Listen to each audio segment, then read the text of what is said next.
a walk on the woo-woo side with me. My name is Michelle Douglas and I am on a mission to help you to step into your power so that you can create the life you desire. Visit me at empoweredlifeprograms.com to learn more.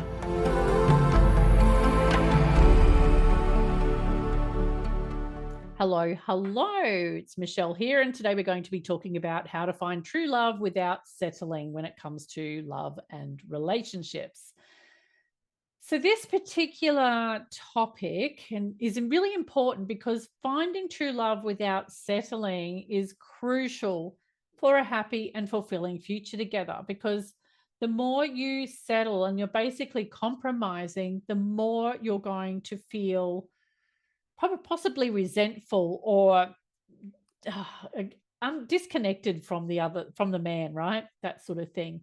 So it's really important that we don't settle, so to speak, but there will be some movement around what you actually want in a man and what he's offering. Okay, so we'll talk about that in a minute. Now, to give you a little brief story about my journey in finding true love, I had a list in a spreadsheet. I had an essentials list and I had a desirable list. And in the essentials list were things like must be reasonably intelligent, because I like to have a good intelligent conversation. Must have a sense of humor, because you need one to be with someone like me, and I've got a very strange family. There was things like must like or love children, because I had two of my own, or one of mine was grown by the time I met Laurie, my husband. But what else did I have in there? Around income too. Now, this is not to say I'm a superficial person, but I was earning quite good money at the time.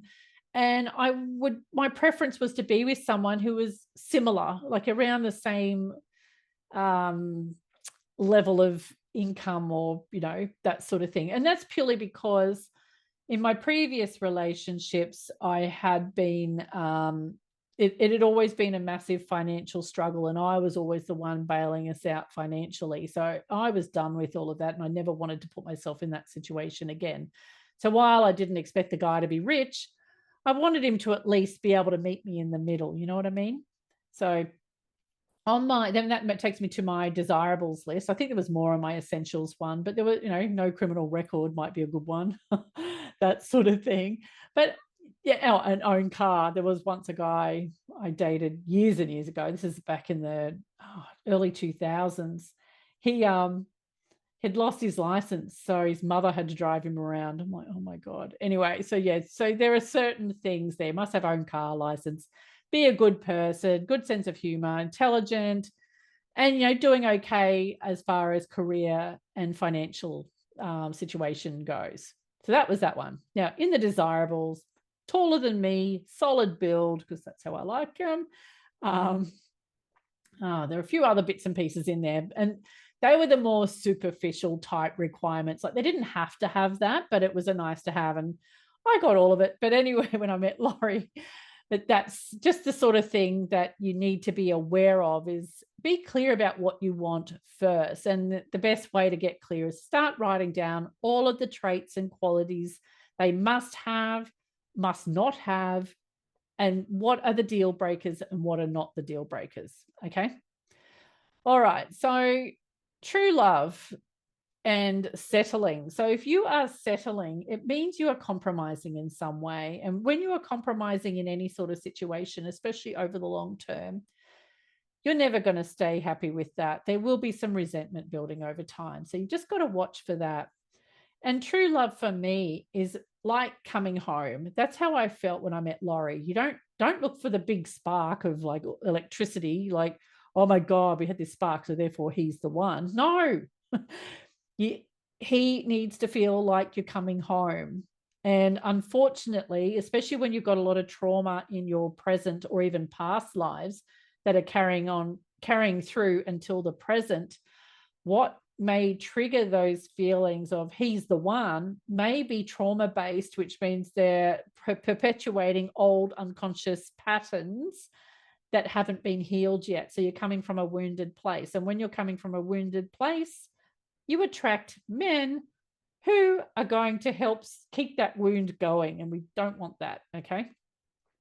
So that's that one. So just, yeah, be aware of that. If you're looking for the spark, be very careful, because that spark doesn't necessarily mean he's the one. But you do need to feel at ease and happy and comfortable when you're with him and without him as well. So that's really important. And we'll talk more about that in the future. Okay, so settling. When you're settling, I referred to the spreadsheet, and I had my deal breaker list or my essential list as well as my desirable. If he had missed, like, did not have some of those desirable things on the list, that's okay. That's fine. I'm not settling. But if there were some deal breakers on that list that well, those deal breakers are like boundaries, okay? I will not date a man if he smokes, or if he doesn't want children and I do, or he's unemployed, or he doesn't have a car, or there could be, like, if you've got certain religious beliefs, it could be if they're misaligned with yours. There's a whole list of things that you're going to have on that list, okay? If he has one of those must not have things and you still go ahead with him anyway, you are settling, because you're basically saying, here's my boundary, and yeah, please just step over the top of it because it doesn't mean anything. So you've got to be really careful about what you put on that list. It needs to be a strong enough deal breaker that you're prepared to maintain that boundary, no matter how lovely he is, okay? So if you find that you do have a man in front of you that you've let come in who smokes, and you hate smoking and it's a deal breaker, but yet you've let him in your life, don't go getting cranky at him for smoking. Even if he's told you he's going to quit, if he hasn't, he doesn't want to yet. That's the bottom line, okay? So make sure you don't sweep that under the carpet. He's showing you who he is. Take it or leave it. If you can't fully accept it, you need to say goodbye to him, okay? And the consequences of settling is that ultimately, as that resentment builds, you're going to have a blow up down the track that's going to bite you in the backside and waste potentially years of your life. And you don't want that. So now we get into vibrational alignment. So when you are in vibrational alignment with what you want, it has to come into your life. There's no ifs or buts. It has to come in.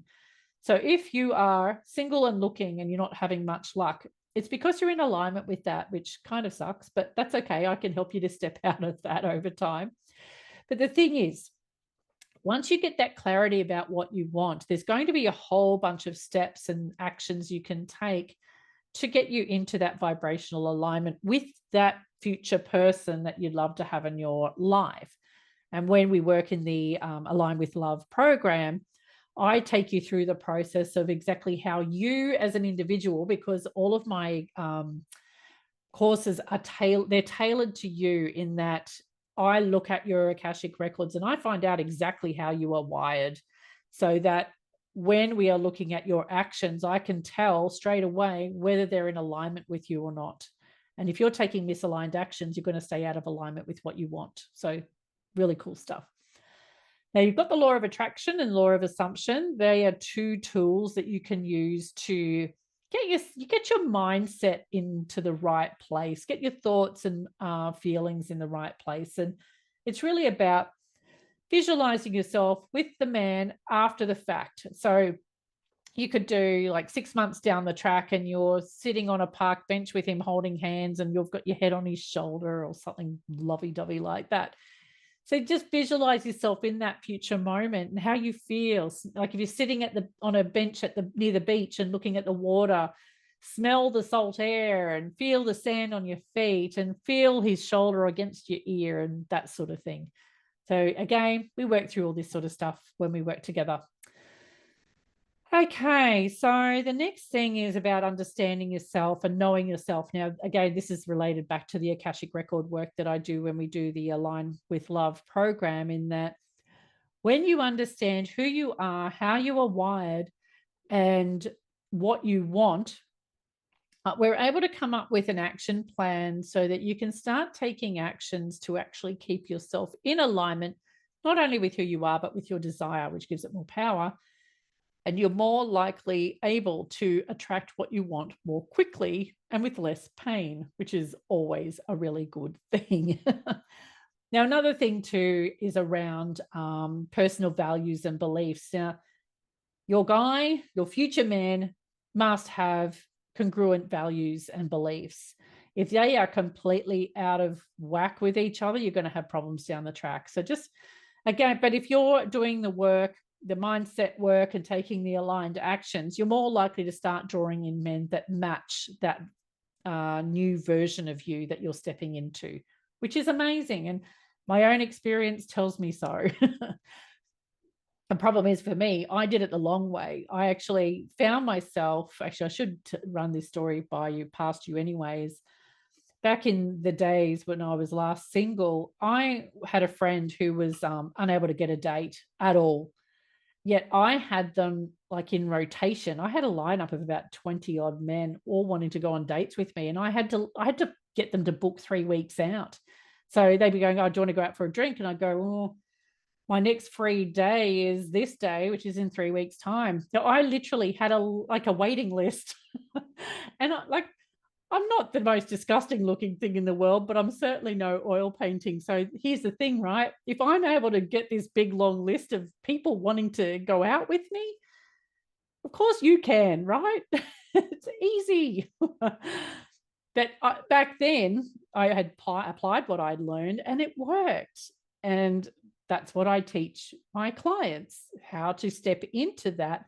So you literally become a magnet to the better quality men, okay? All right. Self-sabotage. Now, this is a big one. And again, I keep saying again, but again, when we look at the Akashic records, I can find out where that sabotage is coming from. And it's usually it's usually past life related, but there can be childhood trauma linked to it as well.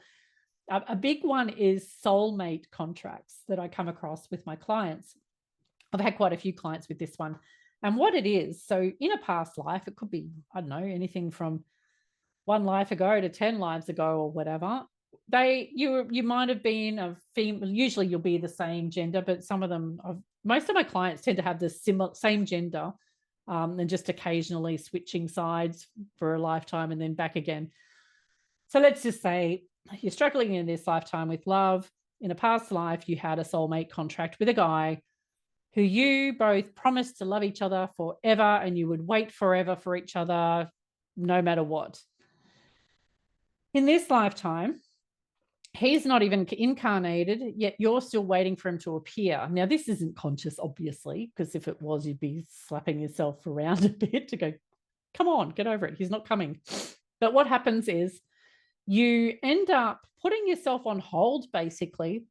And a big pattern that often happens with women who have a soulmate contract that hadn't cleared is that they pick unavailable men to come into their life or unsuitable men because subconsciously it's like, well, I've got to go with this type of guy because if I have to dump and run when the soulmate comes in, it's not going to be so bad. So yeah, things like that come up. But there'll be other things that you're doing, like you might be, as soon as things start getting a bit close, you pull back. There could be like a perfectly nice guy and you're just turned off.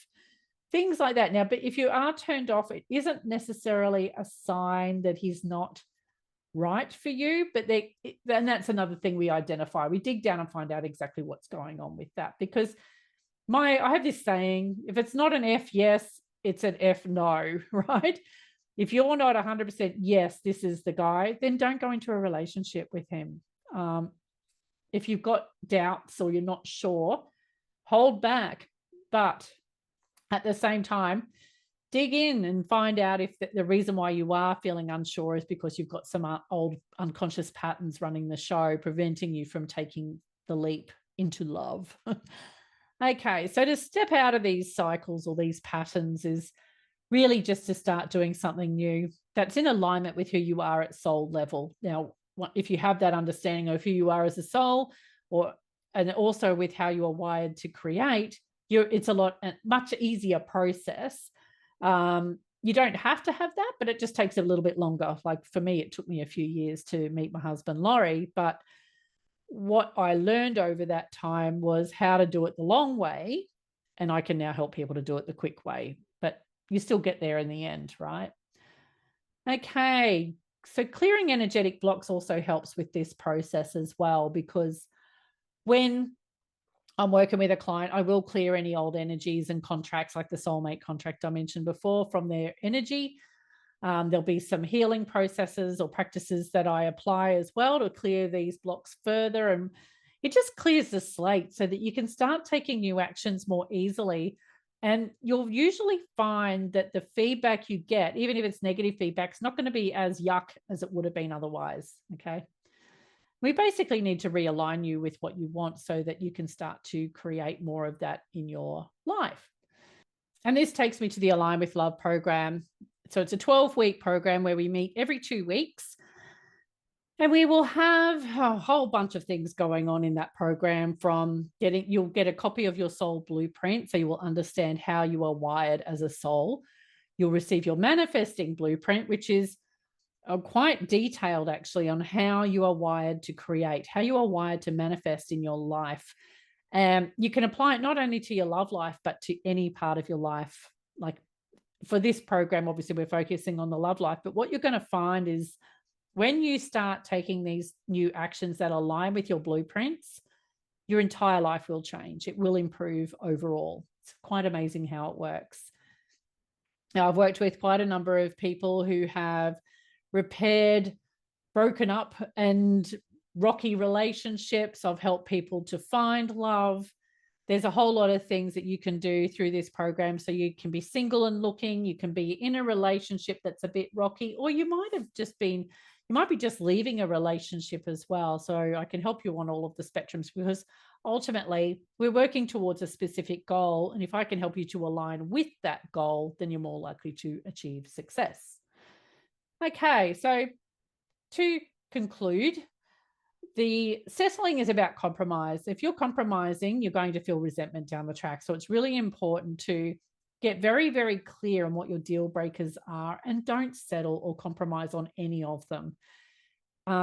If you're a bit wishy-washy about one of them, maybe move it to a desirable, but you've got to be okay if the guy doesn't meet that criteria if you do that, okay?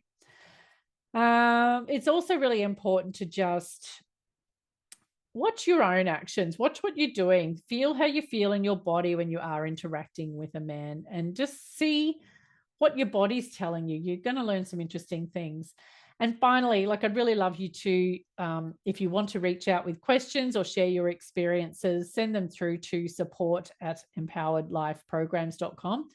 I would love to hear from you. And if you do have some questions you would like covered, I do Q&A. I think it's on Tuesdays. So I can, if you have a question to ask, send it through. I'll change the name, or actually I won't even use a name necessarily, and just put the question out there, and I'll answer that on my podcast. So if that's going to be of benefit to you, then listen in, and I hope to hear what you think in the future, and hopefully we get to work together.